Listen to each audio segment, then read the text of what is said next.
Hey everybody, today we're going to be looking at making some peer edits using our peer editing sheet and essay rubric and a sample essay that I have found over here.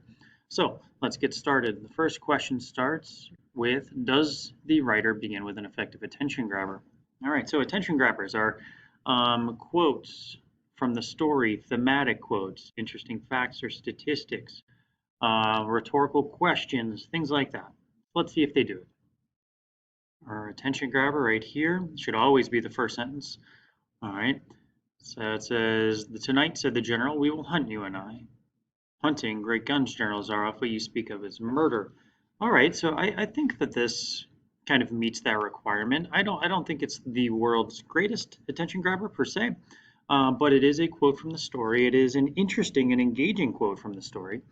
Um, but again, quotes from the story are always pretty tough. It's pretty tricky to have an effective one. All right. And I would really think twice before I used one. However, our author is able to kind of pull it off right here. So I would circle yes over here. All right. The next question. Does the writer effectively transition from the attention grabber into the background information? Okay. So after you have this attention grabber, there needs to be a transition, some sort of link that shows us how this quote relates to our story. So our next sentence should be something along those lines. And we have the short story, The Most Dangerous Game, was written in January of 1924 by a man named Richard Connell. All right, so our author does not do that. Our author just gets right into the background information. We need something that shows us how this sentence right here, our attention grabber, relates to our short story. All right, and our author never really does that. They just get right into background information. So I would circle no over here. They do not do that. All right. The next sentence or next component that we're looking for is background information. Enough background information so that we are able to understand the thesis. All right. So let's look at our background information and let's see if we have enough information here to understand this sentence down here.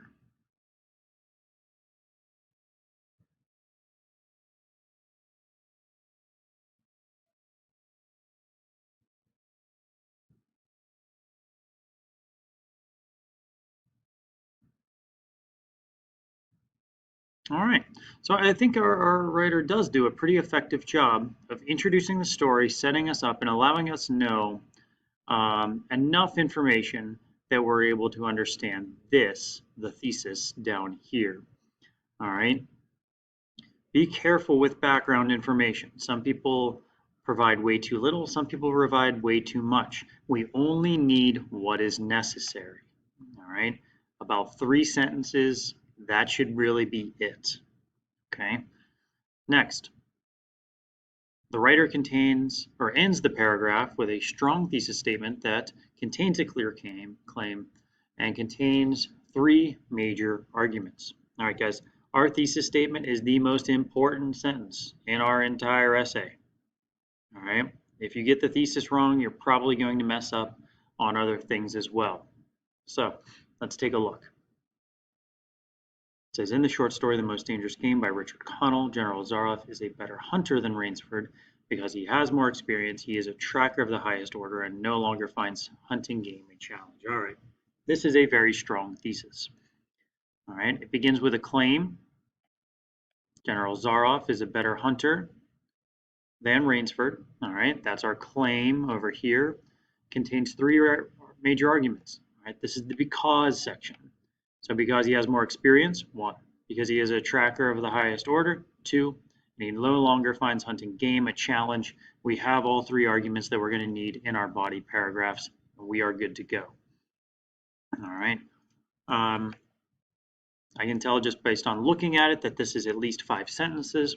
And I didn't see any spelling and grammar mistakes, so I'm going to circle yes and yes on both of these. All right. Let's look at body paragraph 1. All right. Now, body paragraphs. I'm not going to go over all of them because we would just basically be saying the same thing over and over again.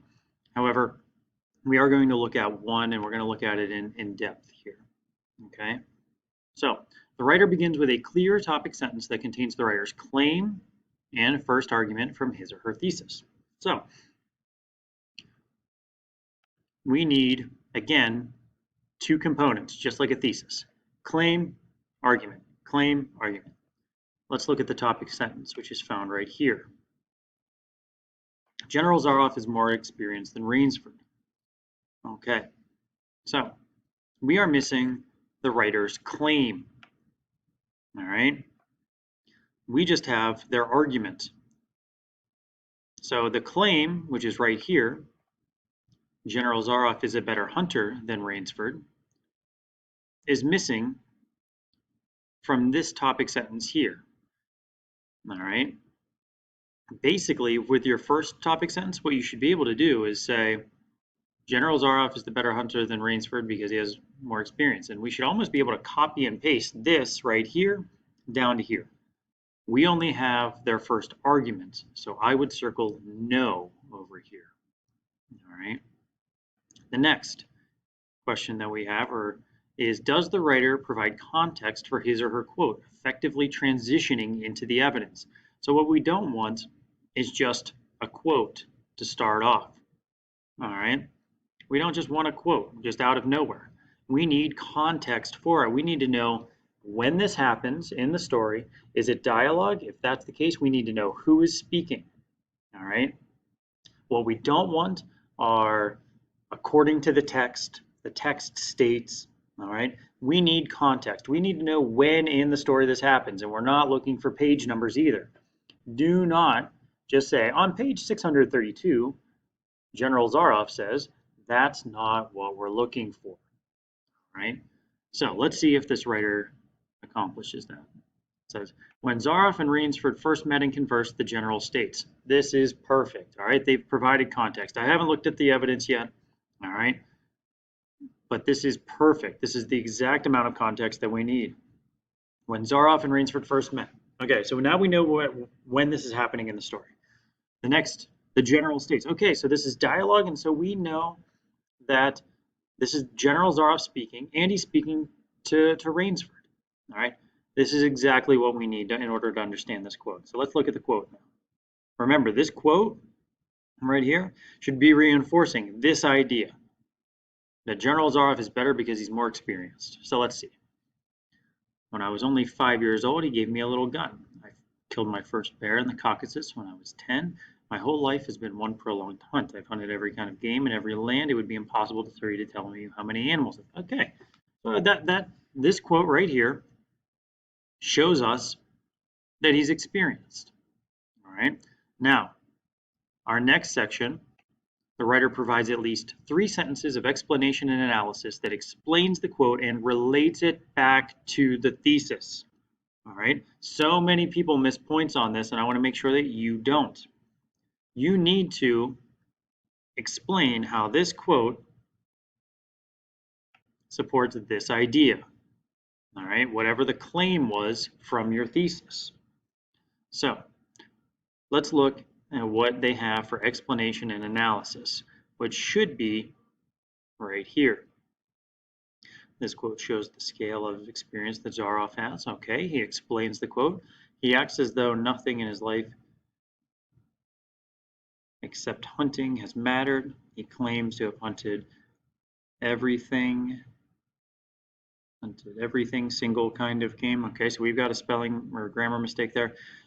While Rainsford is said to have written many books in the art of hunting, Zaroff's decades of extra knowledge gives him miles more experience. Okay, so it's not perfect, but I think they do explain and then at the very end relate and show how this makes Zaroff a better hunter. All right, so again, they explain the quote, they provide a little bit of extra context, and guys, this is not the time to be vague or subtle. You need to be direct. All right. Our author here comes right out and says, Zaroff's decades of extra knowledge gives him miles more experience. All right. Remember our argument? General Zaroff is the better hunter than Rainsford. All right. Our author brings that up and mentions it. All right. do they have an effective conclusion? All right. While Rainsford's experience is extensive, it is nowhere near Zaroff's, and the such experience has made him a fantastic tracker. So our author has actually transitioned into our next body paragraph, which is an effective way to end it. However, there is another grammar mistake here, and the such experience is kind of an awkward way to phrase this. So our author did a pretty good job here. They while they didn't necessarily have a perfect topic sentence, they were close. They transitioned into their quote well. All right, they have three sentences of explanation and analysis. They have an effective conclusion. This is at least 7 sentences.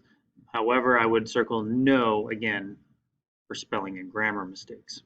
All right, so what you're going to do is repeat this process for your other 2 body paragraphs, and I just want to take a quick look. All right. So again, they didn't fix this, and this is why this is so important, guys. All right. They are just repeating their next argument. They've forgotten their claim again. And then let's look at their next body paragraph. All right. Again, no claim. It needs to be that idea that Zaroff is the better hunter needs to be repeated in each of these topic sentences, or else you're going to lose points now in every body paragraph. All right. So you need to make sure that you're making these changes. Otherwise, you're just going to repeat the same mistakes. All right. So again, they do a pretty good job of explaining the context while Rainsford is being hunted. He thinks to himself, and then we've got the quote. This is a pretty long quote, and I would think long and hard before using a quote that long. All right. But again, it does seem to explain it pretty well.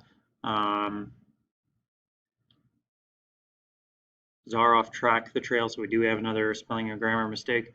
Okay, let's look at the next one. Again, we're missing that component from our topic sentence. We're missing the claim. Doing a great job of explaining and introducing the quote, though.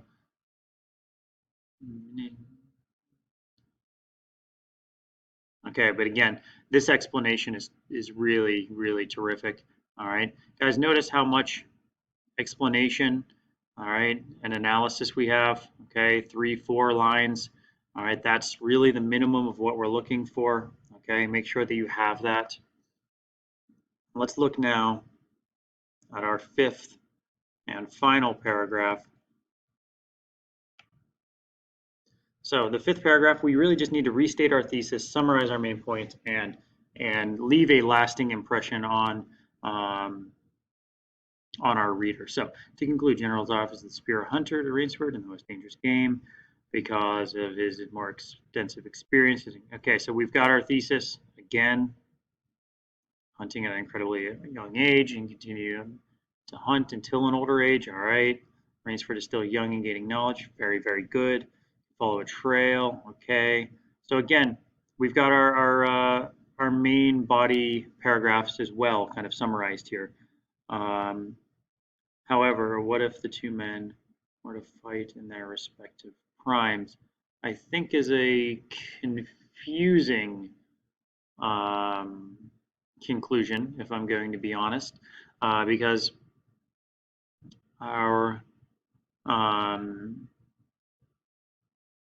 essay is about how Zaroff is better, and now at this time he's almost questioning if that's the case. And if anything, Zaroff is far past his prime. This is an odd conclusion, and if I'm being completely honest with you, I would circle no for an effective conclusion here. All right. Asking a rhetorical question is kind of an interesting way to go about it. It allows the reader to think and connect, but just like with an attention grabber, it needs to kind of allow for thought that kind of supports your idea, and this doesn't. All right, so guys, that is a pretty basic look at what we're going to be looking at in this essay and how you'll be scored. Okay, please do your best. Look over your essay. Make sure that you fix any possible problems that you may have, and then make sure that this gets turned in. If you have any questions, please let me know. Have a good one.